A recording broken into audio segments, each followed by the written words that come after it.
Good morning children. Today I will discuss class 7 science second chapter है ये आप लोगों का। हम लोग डिस्कस कर रहे थे टीथ के बारे में। टीथ हमने बताया था, आप लोग बुक खोल लीजिए पेज नंबर 20। टीथ 4 टाइप्स के टीथ होते हैं, incisor, canine, premolar and molar. क्या क्या काम होता है इसके हमने बताया था। अब आगे देखिए कैसे हम केयर करेंगे डेंटल का, दांतों का कैसे देखभाल किया जाता है, कैसे करना चाहिए, उस पर डिस्कस करेंगे। Do you know that bacteria are present even in our mouth when we eat food, small pieces of food get stuck between the teeth. जब हम खाना पीना कुछ खाते पीते हैं तो हमारे दांतों के बीच में वो कुछ पार्टिकल फंस जाते हैं, और पार्टिकल जो फंस जाते हैं वो बाद में धीरे धीरे सड़ जाते हैं, तो उस बैक्टीरिया पैदा हो जाता है उसमें, और वो हमारे दांतों को जड़ों तक पहुंच जाते हैं और उसको नुकसान पहुंचते हैं। क्योंकि उसमें जब सड़ता है तो उसमें कुछ शुगर होता है, शुगर से एसिड बन जाता है। इस तरह से वो डीके करने लगता है हमारे रूट को, दांत के रूट को। If timely or care is not taken, cavities may occur and result in pain, and in some case tooth loss many occurs। और ये जब ज़्यादा बढ़ जाता है तो जो कीड़े होते हैं वो हमारे रूट को पूरा ख़त्म कर देते हैं, दांत की रूट को ख़त्म कर देते हैं, वो दांत गिर जाता है और वो उसके पहले पेन करता है। तो इस तरह से जो टूथ होता है वो बेकार हो जाता है। उसके लिए रिस्पॉन्सिबल वो पार्टिकल होते हैं जो हमारे दांतों में फंसे रहते हैं। इसीलिए कहा जाता है कि जब भी खाना कुछ खाएं तो मुंह को अच्छे से धो लें, उसको गलारा कर लें, उसको दांत से हाथ से या उंगली से या ब्रश से जैसे भी हो उसको साफ कर लेना चाहिए। How to prevent tooth decay. जो दांतों में क्षरण होता है, दांतों में जो कीड़े वो ख़त्म कर देते हैं उसकी जड़ को, तो उसको कैसे हम रोक सकते हैं। पहले तो ये है कि brushing your teeth twice a day. दिन में 2 बार ब्रश से दांत को साफ कर लेना चाहिए lightly. Massage your gum gently with a soft brush. और सॉफ्ट ब्रश से या उंगली से ही दांतों को मसाज कर लेना चाहिए, उसके मसूड़े को। Rinse your mouth with water after every meals.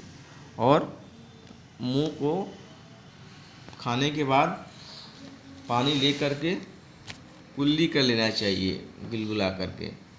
Avoid eating sticky and starchy food like sweets, chocolate, ice cream, etc। और जो मुंह में चिपकने वाली चीज़ें जैसे मिठाइयाँ हैं, चॉकलेट है, आइसक्रीम है, इसको अवॉइड करना चाहिए, कम से कम खाना चाहिए। Eat raw vegetables like carrot and fresh fruits which help to clean the food naturally. कुछ वेजिटेबल्स और फ्रूट्स को हम धो करके साफ करके अच्छे से उसको कच्चे ही खाना चाहिए। उससे जो है ये दांतों का हम अच्छा से देखभाल कर सकते हैं। We must take proper care of our teeth to keep them healthy. Mechanical digestion of food begins when teeth break the food into smaller pieces. This process is called mastication. There are 3 pairs of salivary glands in the buccal cavity. They secrete a digestive juice called saliva. जो हम सबसे पहले हमारे मुंह में खाने का पाचन स्टार्ट हो जाता है, उस प्रोसेस को मस्टिकेशन कहते हैं।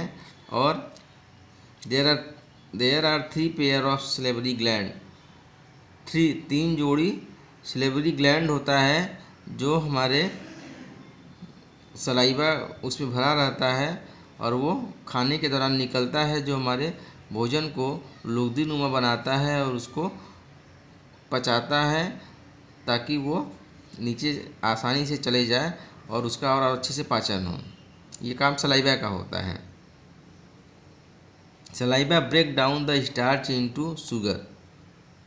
जो सलाइवा होता है वो हम देखते हैं कि मुंह में जब कोई चबाते हैं तो देखते हैं उसमें कुछ चिकनी चिकनी लसलसी चीज़ें हो जाती हैं, जो कि होता क्या है, वो स्टार्च को शुगर में बना देता है। टंग टंग क्या करता है? The tongue is fleshy muscular organ. It is attached at the back to the floor of the buccal cavity and free at the front. It can thus move in the all direction. The main function of the tongue are, देखिए टंग क्या होता है? टंग एक फ्लसी muscular organs है जो हमारे गले, जो गला है उसके वोकल कैविटी है वहाँ पे अटैच रहता है और वह हर जगह मूवमेंट कर लेता है, हर डायरेक्शन में मूवमेंट कर लेता है। टंग क्या करता है?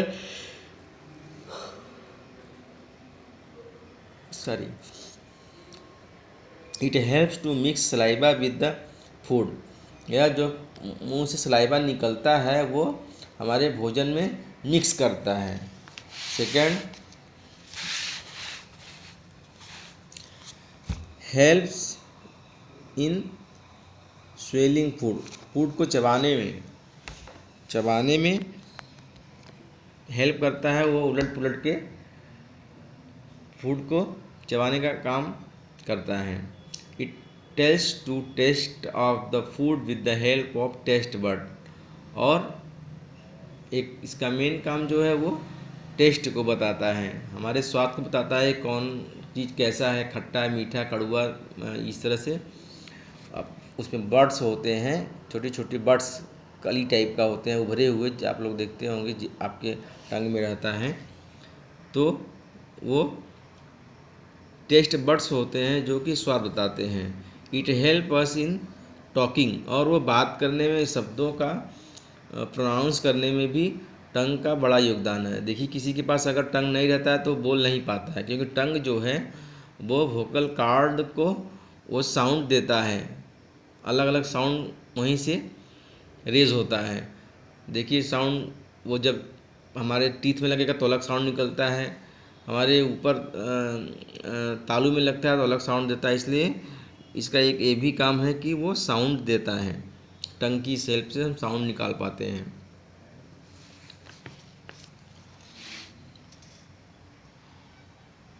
और जो टेस्ट बर्ड होता है, टेस्ट बर्ड के बारे में आप लोग जान लीजिए। टेस्ट बर्ड 4 टाइप के टेस्ट बर्ड्स होते हैं। जो सामने वाला होता है वो बिटर टेस्ट देता है, और जो साइड में है एक वो सावर, और उसके पीछे है सबसे लास्ट में जो होता है वो स्वीट होता है, और राइट साइड और लेफ्ट साइड में साल्टी और सावर होते हैं। साल्टी सावर लेफ्ट साइड में होते हैं, राइट साइड में। बट बिटर जो तीखा होता है वो आगे होता है, और जो मीठा होता है वो उसका बट एकदम लास्ट में होता है। तो इस तरह से 4 टेस्ट बड्स होते हैं जो हमको टेस्ट के बारे में बताते हैं। उसमें है बिटर, स्वीट, साल्टी एंड सावर।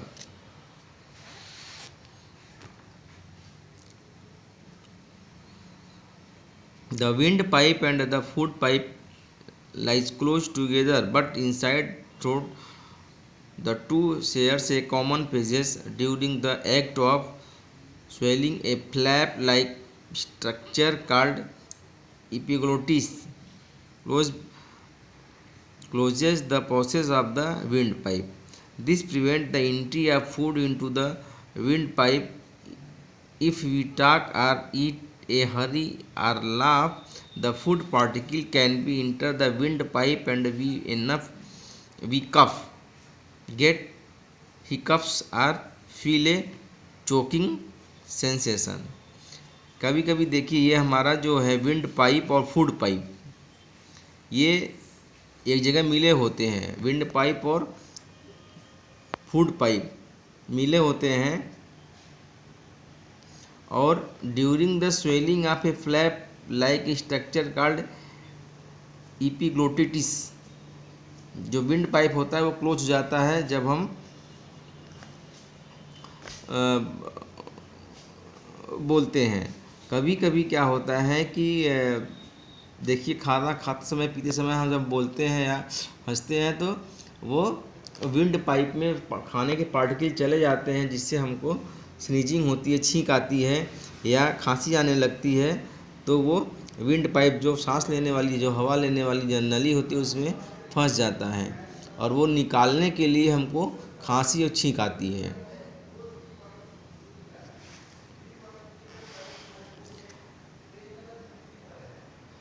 अब देखेंगे हम लोग एसोफेगस या फूड पाइप क्या होता है। The food which is swallowed enters into the food pipe or oesophagus. It runs along the neck and the chest. It is hollow tube about 25 cm long, made of muscles. Food is pushed down by the movement of the wall of the food pipe. No digestion takes place here. From the food pipe, the food enters the stomach. Sometimes or the other you must have suffered from the vomiting. This is the because at a time the food is not accepted by the stomach and the vomited. देखिए जो food pipe होता है वो 25 centimetre का होता है। ये हमारे नेक से स्टमक के पास जाके मिलता है। ये 25 सेंटीमीटर का होता है, और ये नीचे जाके स्टमक में मिलता है। तो ये यहाँ से यहाँ आता है, जो यहाँ चबाने के बाद कभी कभी क्या होता है कि ये यहाँ जा नहीं पाता, किसी वजह से डिस्टरबेंस होता है तो जा नहीं पाता, तो ये सीधे इसकी वोमिटिंग हो जाती है, ये निकल जाता है। उल्टी जिसको बोलते हैं वोमिटिंग हो जाती है, तो ये यहीं से बाहर आता है, इसको बोलते हैं वोमिटिंग, क्योंकि वो स्टमक में नहीं जा पाता है।